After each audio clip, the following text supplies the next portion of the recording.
Per usual, we'll start questions with Paul. Coach, I guess first question, just where are y'all at with the calendar right now, and what all are you allowed to do for the rest of the summer? Yeah, we're back on the floor. We chose to start yesterday, so we get 8 weeks on the floor, limited access to our student athletes per the NCAA rules. We get 4 hours of skill instruction Monday through Friday, and then Coach Dominic Walker gets 4 hours of strength and conditioning for a total of 8. Not on the weekends, just weekdays. That'll be 8 weeks, structured around 8 weeks of summer school at the same time. They've changed the rules where if you're good to go academically, you don't necessarily have to take as many hours as you used to, and that's an individual decision that the kids make on their own depending on where they're at academically and what their goals are. So yesterday was the first day, and we're off and running. We'll go to Jacob to Coach's right, and then we'll head over to Sam in the middle. Coach, I'm sure it varies depending on the year, but what were some things you were when you were recruiting the transfer portal? What were some things you were looking for, and kind of what were you looking for, basically? Yeah, good question. Every year it's different. When the dust settles, you certainly know who you've signed in the November recruiting class, but you've kind of got to wait a little bit to know exactly what you're seeking, depending on your portal departures. So that was in real time, and combine that with how we felt a lot during the season. We needed to get bigger. We needed to get better on the glass, which is hard for me to admit because most of my teams historically have been really good in the rebounding department, but we felt like we had too many games where that was maybe a difference in the win-loss column. So we tried to shore that up that way, and then didn't shoot the ball, obviously, from three very well. After coming off a year where we shot it much better in our second year, especially compared to our first year. So we've been here 3 years now, and we've sandwiched a decent shooting team with two poor three-point shooting teams. So certainly tried to address that, but we thought going into the year, just to be frank with you, that we had addressed it. I thought we had enough guys that could shoot the ball, and for whatever reason, as a group, we didn't end up shooting it as well as we anticipated, nor that we even started the season. And I don't know all the whys of that, but there was where the two biggest areas that we wanted to address is just having more guys that could shoot the ball, put the ball in the hole, and then certainly rebound the basketball. Sam, go ahead. I know some other teams have this challenge too, but what was it just like navigating the transfer portal while also not knowing for certain if Josh was going to be back or stay in the NBA draft, kind of structuring a roster without knowing that in the moment? I mean, from my conversations with Josh and his family, was glad that they went through that process. Hopefully he learned a lot. Knowing Josh, I'm confident that he did. But we had great communication, behind the scenes throughout the process. So I had a pretty good idea that unless something crazy happened, which if it did, it did. But, we went through that process, thinking for the most part that Josh was going to be a part of our basketball team. And I don't remember the exact date, but, probably before, the public knew. But regardless of that, I mean, a lot of programs, have to like you asked, have to deal with that issue, and we were no different this year. We'll go to Danny P. and then back to Paul to Coach's left. Coach, Shawn Jones, he's very good at what he does on the court and the minutes he gets. Just talk about what his return to the team, how it impacts the team. Yeah, we're excited for Shawn, excited for us to have Shawn back.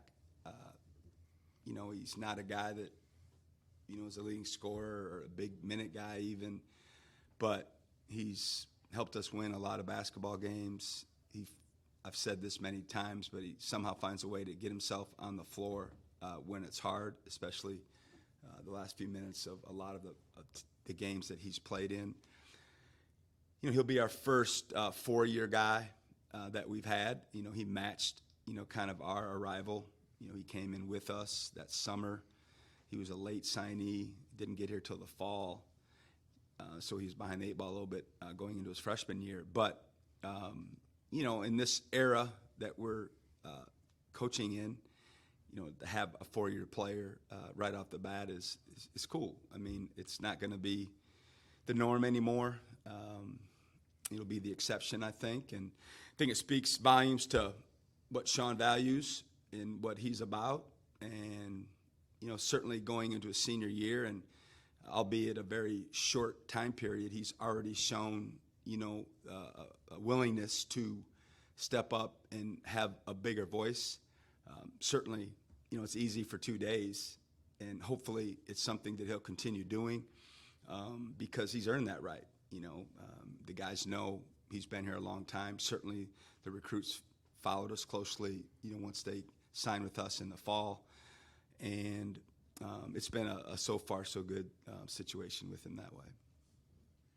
In your first 3 years here, I guess, at the center position, you've had Tolu and Keyshawn, and you may disagree with me, but I would kind of consider them more offensive-minded centers. You went and got Quincy from Wichita State, who's more of that rim protector, more of a defensive-minded guy. How does that change your defensive approach this year, having a guy like him? Yeah, I'm not going to disagree with you on the first part of your question. And I basically, answered that with what our focus was on going into the portal season, on what we were trying to address. And I really felt like we just needed to be better around the basket defensively. In a league where there's so many good players, there's so much physicality around the basket, and there's so many opposing players that have the ability to break the defense down and get to the rim. And you add that with just how many ball screens are employed each and every game and the level of what's going on in those ball screens. Having a quarterback on defense or a goalie, it would be probably more appropriate, is a big advantage. And I've never felt like we've had that since we've been here. A guy that, can protect the lane, protect the rim, protect some of the guys out front if they're getting beat. Certainly not trying to, put a ton of pressure or weight on his back walking in the door, but it's a big reason why, we went after him the way we did. Just from, looking at his video, looking at his numbers, we felt like, he was a great fit for what we were looking for, and obviously he felt the same once he did his homework and, cast his lot with us. So, we're excited to have him. Certainly we got a long way to go, but just on paper, he is exactly what we were looking for. Go ahead, Sam, and then we'll get to David in the middle.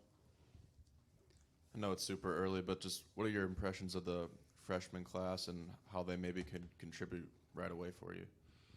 Yeah, they're bright-eyed and bushy-tailed. Enthusiasm's off the chart. The togetherness, the work ethic, the bounce in their step. But obviously I've been doing it long enough now, and I think the kids hate when I tell them this, and I haven't even shared it with them yet, but I don't enjoy as much maybe as I used to the first couple days of the return, just because there's a lot of fake going on, across the country. If you don't have enthusiasm and a bounce in your step on the day one, day two, first week, second week, then probably going to be a long year, for that particular program. But so my thing is, yeah, we got to start there. I'm glad that we did. But, ask me day 21 or day 42, and I'll give you a better idea of how the new guys are doing. But having said that, again, a day, one full day and a workout in is all we are as we speak. So not sure if we'll talk later in the summer, but, time will tell. Go ahead, David. A lot of the pieces of the pre-conference schedule have been released. Have you, a lot of high-profile games. I think the first time in 40 years Memphis is coming to campus, games like that. Is this another step in upgrading the schedule each year that you've been here? Yeah, I'd like to think so. We've been intentional about our scheduling. To me, you know, it's recruiting's number one, 1A, and scheduling is probably 1B in terms of success of your program. Not necessarily wins and losses, but trying to put each particular team in a situation where we have a chance to be an at-large team. You know, when I arrived, that's what I talked about. You know, day one from the podium was putting together teams each and every year that had a chance to be an at-large team and play in March Madness. And obviously, knock on wood, we've been successful 3 for 3 in being able to do that. But we've also, you know, done a lot of work behind the scenes, and there's a lot going on with scheduling. People say that. I don't think, unless you've been through it or hovered over it, really understand the detail that goes into it. And my staff has been unbelievable. Dylan Elder, Tex, has taken over the lion's share of that work in the last 2 years, and he's been really, really good at identifying situations, teams, you know, projections to make us make better decisions on playing away, neutral, who, where, when. All of that, you know, goes into it, and certainly it takes two to tango, and there's a lot of work, a lot of phone calls, a lot of back and forth, a lot of getting left at the altar at times. But we got a model that kind of is our baseline, and it's obviously been pretty good thus far at putting ourselves in positions. Certainly, you're at the mercy of the SEC scheduling algorithm, or all the analytics that they use to spit out the schedule, and then, you know, you kind of got to live with it because it's not a, you know, an even schedule. You're not playing every team twice and home. And we were fortunate last year because of the obvious, right? The SEC was on steroids, historic season, so we had so many quad 1 and quad 2 opportunities and so very, very minimal, you know, quad 3 games. But, you know, is that going to remain the same, right? So we felt like, you know, we didn't want to count on necessarily having that many opportunities in the SEC, so we wanted to schedule, you know, one more quad 1, quad 2 opportunity than maybe we had the year before, just to make sure that we had enough opportunities in the fall. And I think it's crucial to have those opportunities in the fall. It doesn't mean you have to win every one of them. We've been successful for the most part in winning a lot of those games, but even if we end up losing, you know, a game or two more than maybe we have, and that's not the goal, but if we do, it's not going to hurt us, right? It's not going to hurt our numbers. We're trying to put our team in a position to be better, right? To get better. You know, going to Iowa State, the second game of the year, on a neutral floor where their fan base is obviously much closer than ours, you know, that won't be a neutral field. That'll be a tough situation for us. But, you know, what a great opportunity to see where we're at early, learn, grow, get better, especially with a team that's fairly new, you know, which you're going to hear that from everybody across the country for the most part. But scheduling is crucial, and we spend a lot of time in it, and I like it. I like where it's at. It's not completely finished, but we're way ahead. We're close. We're real close to being done, and I think if things fall into place like I anticipate it doing, we'll be really happy about it heading into the deeper summer. Jacob, go ahead and wrap us up. Coach, you brought in Jaden from Georgetown, who's a dynamic scorer. How important was it to get another scorer alongside Josh, and how do you think his style meshes with Josh? Yeah, I mean, anytime we can get someone that can alleviate a little bit of that pressure from Josh and, you know, maybe give us some more space on the court, you know, with another guy that's a dual threat like Josh is. You know, Josh's game has grown to where certainly he's got an unbelievable three-point game, but, you know, each and every year, each and every month, you know, he gets better at probing, getting in the lane, being more of a three-level scorer, and Jaden is similar that way. You know, he doesn't rely on just the three. He doesn't rely on just being a driver or just a paint eater.